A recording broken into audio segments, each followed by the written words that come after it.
Hey, he say, hold on, man. Hold on. DC, what up? East Coast, what up? USA, what up? We International. You already know what it is. It's your boy D Floyd. We in the smoking section. High Thoughts presents. You know, this sponsored by the good people at Tri-State Trichomes. You know, they got us smoking on some, what's this called? A strawberry pie. Strawberry pie. Shout out to Tri-State Trichomes. Is it going to do it? Is it going to do it? Is it going to do it? Is it going to do it? It's always good. It's always good. This shit always give me problems. What's up with y'all though? Shout out to Jim Jones. He back, man. Making good music. This is Let me turn it down. You know, you got them lame niggas. You got some weird niggas who love to see niggas fall. You know, oh man, Jay-Z. Well, look what happened. Now the shit get thrown out. And what you gonna do? What you gonna do? What do you do with all that hate? Oh, ASAP, he going to jail forever. Look what happened. What you gonna do with all that hate? Y'all gotta get that shit out y'all heart, man. You know, Jimmy said, remind them who you are, nigga. Remind them you a star, nigga. I love it.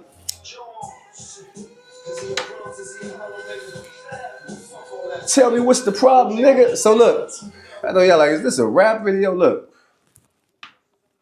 Like I just said, Hov just got his whole case thrown out. You know, a couple weeks back, they was talking about he was in this case with Puffy, and they say J-Lo, and some girl gets a ride from her homegirl, drives 2 hours to the middle of Manhattan, randomly walks up on some random limousine driver, trying to get inside the award show. The limousine driver say, hey, I can't get you in there, but I'm Puffy, limousine driver, and you just who you looking for, right? And so then he tell her, come back at the end of this. Y'all seen all this shit. She supposedly came back, met him, gets a ride 20 minutes from the MTV Awards to some mansion in the middle of Manhattan. If you ever been to Manhattan, you know that shit ain't happening.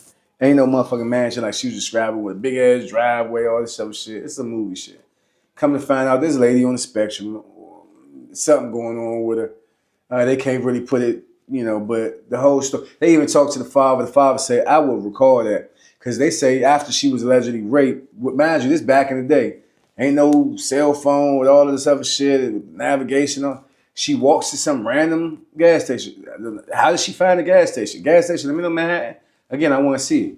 So she walks to some random gas station about 2 miles away. Somehow calls her father. Don't got a number though, right? Just remember the number. Called the father. And then all of a sudden, Dad comes pick her up, drives 2 hours. Remember, this is a 2-hour drive from upstate New York. Dad come pick her up and drive her back, and they never talked about it again. Cut it the fuck out. I'm picking my daughter up half naked from a gas station in Manhattan, and we live in Rochester, and I'm not going to have no conversation about it. Father said, nigga, that's a lie. Father said, I would remember that. Long story longer, they dropped the case. So good for Jay. He stood his ground. He said from the beginning, this ain't true. This ain't had nothing to do with me. And he said from the beginning that these people was trying to extort him. So, and speaking of that, man, look at A$AP Rocky. Man, people clowning him because he just, you know, so he, if you didn't know, or now you know, but he was fighting the case, but he was looking at like 24 years, 25 years for allegedly shooting his homeboy A$AP Rocky, whoever the fuck that is. You know, these niggas be having groups and crews and cliques. We ain't seen none of these niggas together since then, 10, 15 years ago. But, you know, that's how it come in. Niggas come in the game, and I'm part of it. I'm a rapper. I know what it is. You come in, you got all these niggas with you at the table, and there is lit. It's lit.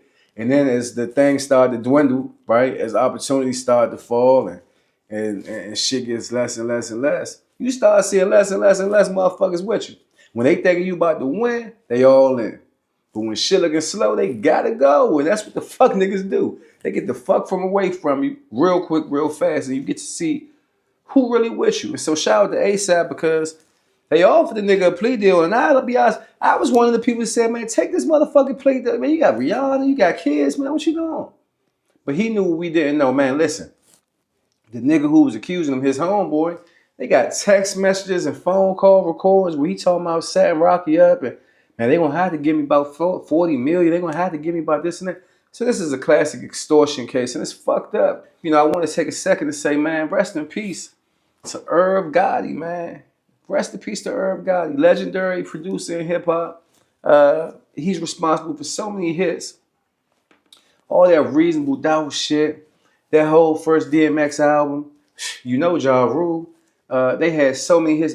I think some people just think Irv Gotti, they think Murder Inc. and 50 Cent got child away. But it's so much that Irv contributed. Even when you look at what he was doing with the TV side, and he was trying to, really him and 50 was competing. He would go on Breakfast Club and all these interviews and talk about this show and this idea and that idea.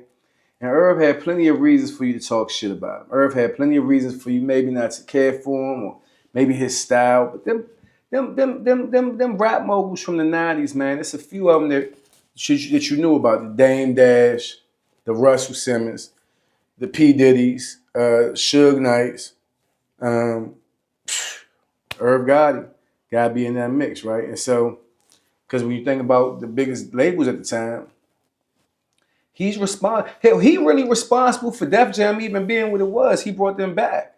And so people don't give Irv that credit, but Irv deserves all that credit because he the one who, like I said, he the one who had his hand in helping shape Jay-Z as an artist. DMX undoubtedly as an artist.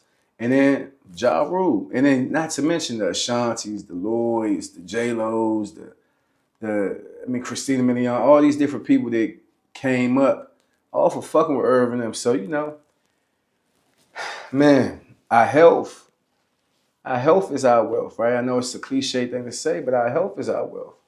And we can't keep playing with our life like this, man. All of the partying we do. See, all this shit catch up.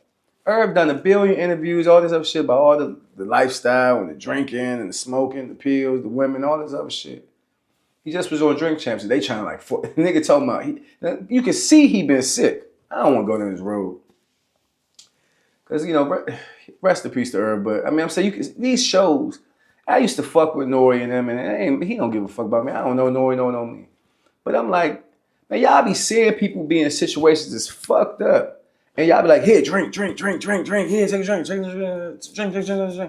And then it's like, if you put it out, it gets you good ratings, good views, good clicks. And then you act like, oh, we didn't know, so we're going to take it down. But you really ain't taking it down. You done got what you needed off of it. You know, like I know. We know how this YouTube shit work, how playlists and Spotify and podcasts, all this shit works. It's just unfortunate, man, because in the mix, rest in peace again, Irv. But in the mix, you seen 50 post something, man. It's the smoker section, so I got to do one. Damn. But I'm not disrespecting, though. But he sparked something up. Almost to say, like, I'm smoking on that Irv Gotti pack. And he said, man, you know, it's a shame. It's a shame. I mean, I wanted him to see my new shows or some shit like that. You know, their history and their beef, and people can say 50 Cent is childish, he needs to grow up. Man, they tried to kill this nigga. That story about him getting shot all them fucking times is true. And for one way or another, we talking about even the motherfuckers that was helping facilitate it, riding with the niggas who facilitated it, in with the niggas who facilitated it. And you know, heard Irv and them tell 1 billion times how they stabbed 50 up, how they whooped 50, how they jumped 50, 50's a bitch, all this other shit. A lot of y'all comment on it, but y'all don't have no understanding or comprehension behind it. Yeah, because y'all let a nigga smack you in the face and smack you around, and then y'all still go do business with him. Y'all let a nigga disrespect you up and down and side to side, and if the check is right, you just might. Y'all niggas don't have no character, no spine, so I'm not saying I agree with what 50 did. If you add this thing with Lil Meech and all this other shit, we don't know what's going on behind the scenes. We don't know if 50 done put a call and they tried to work it out diplomatically behind the scenes and niggas carried it. And they on Front Street on the cameras on Instagram and shit, like, fuck it. So 50 like, okay, if it's fuck me, then it's fuck you, but mind your business, because when it comes to some street shit, if it was the other way around, if 50 the one that died, them niggas wouldn't be losing no sleep. Irv probably definitely would have been smoking one and putting that shit on Instagram saying the niggas dead. So that's just how it is, man. You gotta get out your own way. You know, pop that balloon. You know, we all living in like our own balloon. We all living in our own. Pop that balloon, nigga. Kill the ego. Don't nobody owe you shit. I don't give a fuck if they do owe you shit. I don't care if they owe you $1 million, $1 trillion. Don't nobody owe you shit. Who gives a fuck? I know you do. And when it been me, I know I did too, so I ain't faking. But what happens when it don't happen? Because sometimes that's a huge possibility. Pause. That's a real possibility that it might not happen. Then what? What you gonna do then? You gonna sit still and stuck, paralyzed, can't move? It's not the way. We gotta find a way to keep going, moving forward. And most important, when that happens, you gotta kill the ego. You gotta look. Sometimes we'll be in our own little bubble, and we're the best this, and only this matters, and only that matters. It's all about us. We don't even consider everybody else that got shit going on. We want them to do something for us, but we ain't done nothing for them, huh? We want you to, hey, do this for me, do that for me. When did you do something for that person? When did you make yourself available for them like you want them to make themselves available for you? But you'll say, but no, I'm the star. Or I'm the special one. Like that person don't think they that too. I ain't about to preach, but I'm just saying, listen. Kill the ego, bust your own bubble. Get up out that motherfucker and stay humble, man. Shake hands, nigga, network, talk to people. Extend yourself to people, extend your platform to people, and watch how people ingratiate themselves and do the same for you. That's just how it has to go. Peace Valentine's Day was crazy. I seen a lot of people sad and lonely on Instagram being Scrooge about it. You gotta love, man, and sometimes that means even if you don't got none. And that's all right too. Show people love, and like I said, you get some love in return. It's just crazy. We all been watching this shit with Drake. I'm gonna wrap up. And you know, he just put out this project on Valentine's Day. Him and Party Next Door. And I just recently started listening to Party Next Door. He got some good music. His last project was really dope. But this song was called like SSS4U, some sexy shit for you, some sexy songs for you, something like that. But even the fucking artwork, they said the artwork, I saw the cover. Then somebody from Toronto posted the cover and was like, man, they stole this from me. And then even the SSS with the money signs and the bunny rabbit. I'm like, damn, that's Freddie Gibbs. So already was off to a bad start. Y'all stealing people's shit. Y'all jacking people's flow. I listened to it. I really wanted to be, I listened to it on Valentine's Day. Man, you know, I had some of that good Casa de Soul. Shout out to the partnership we had. And I'm pouring up. I'm vibing. I'm sitting there listening to music. I got the movie playing Goodfellas on the screen, on the projector. It's just a super vibe. But I'm playing that Drake, and I just didn't feel no connection to it. I feel like, man, damn, this the same shit I heard on For My Dogs. Or damn, this the same shit I heard on whatever the fuck. I mean, the music has not changed over the last 4 or 5 years. It's all the same. It's all the same subjects, same melodies even, damn near the same lyrics, the same harmonies, the same everything. That shit trash. The Brian Steele joint was alright. He got a couple joints on there, maybe 3 or 4 out of 21. It's 21 songs. That's the savage part. That shit 21 is terrible when you think about them odds, right? On any test, 4 out of 21 is a fit. But when I looked at who else put out a project, it was Dej Loaf and Jacquees. And they had an incredible project, nigga. I'm talking about you can listen to it from the beginning to the end, no skips, and it just was a vibe. Listen, Jacquees sounds like he sounds, right? He's not like Luther Vandross or whatever. Jacquees is cool. I got a whole nother story about Jacquees on my Instagram page. Check it out, Floyd World. But him and Dej Loaf seem like, they might as well have been fucking on the song. Every song. It's like a vibe, it's a connection, it's a chemistry that's there, it's undeniable. I've been seeing some drama going on. I don't get into all that TMZ shit. But apparently there's some drama going on. Dej Loaf and Jacquees' fiance going at it. So it make the music more interesting to listen to. And the shit sound good. It sound like 1998. And they just vibing on there. It's tight, man. But I'm looking at Ebro. He said Drake is a sickness. And people was up in arms about it. Everybody's like, but this is what they talking about. You get a chance here, the whole world watching you. The Super Bowl just happened. All this shit just happened. You get a chance here to make a statement. And you come out with this bullshit here. Throwaways. Half-ass. Not reading the room. You like, I can sell people shit and they gonna buy it. And that's what you trying to experiment with. Because this is bullshit. You're not pushing yourself musically, lyrically, nothing. Sonically.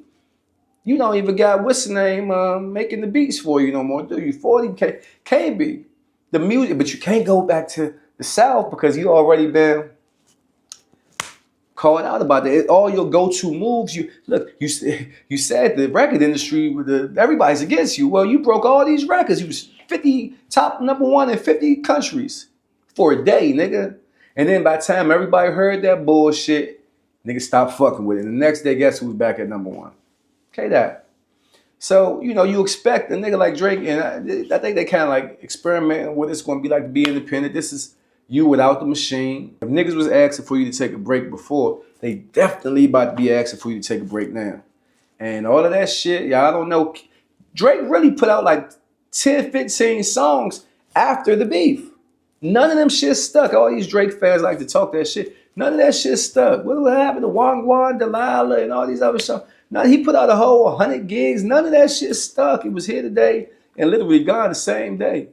And meanwhile, people still dancing off of fucking Euphoria. People still, nobody playing the old Drake Jones that he was dissing Kendrick on. Shit. Nobody playing nothing from the last album, For the Dogs, this and that. Nobody playing none of that shit. Nobody playing none of that shit. So here we are. This shit ain't even good. You throwing shots, but it's real liquor. It ain't even good, bro. It ain't even good. Like, you playing this thug role. 1 second you saying, I'm not even, if niggas want rap beef, you the one wanted to do the rap beef. You the one, by the way, you the one who told Kendrick, come outside, we going, you ain't hiding this time. You the one who did that. Second of all, now you talking about you just want to party, but then you want another, it might even be the same song, dissing Joe Budden, calling him a dick sucker. So you want beef, but just with niggas that you ain't got beef with. And the proof is in the pudding. Nobody's against you. Your sales went through the roof when you had everybody's ear. If they was holding you back, the sales would have been mid. You had everybody's ear. Everybody was listening to you, Drake. And you put out this bullshit. Shout out to Jacquees and Dej Loaf. I hope everybody turned to Jacquees and Dej Loaf just out of hearing how bad y'all shit was and how good their shit sound. I hope they get the recognition they deserve. Like I said, kill the ego and everything we could go for. Even me. I'm telling you, kill the ego. I'm telling myself, kill the ego. You see it all the time. People that I done gave opportunities to, people I done put on a podcast or brought in the studio for music or even tried to collaborate with them, all this other type of shit. But then you say, do they do the same for me? And oftentimes the answer is no. I mean, do you pick up the phone when just like, yo, what's up? You definitely ain't saying, yo, I got something I want you to come out to. Hey, I got an opportunity for you. Hey, come on my show. Hey, come on my podcast. All of this shit. It's like I told you in the beginning of this. Nobody owe you shit. It don't matter how many people you did stuff for. If your reason was to do stuff for them so they could do stuff for you, then you failed already. But be prepared for a nigga not to give you that in return. Life is too short. Everybody got their own shit going on. You never know what people thinking about, what they ain't thinking about. Closed mouth don't get fed. Speak up, advocate for yourself. But also, don't take shit personal. Just move accordingly or move aside. Hey, you already know what it is. This already done ran way too long. It's somewhere around 20, 25 minutes. Hey, kill the ego. Salute.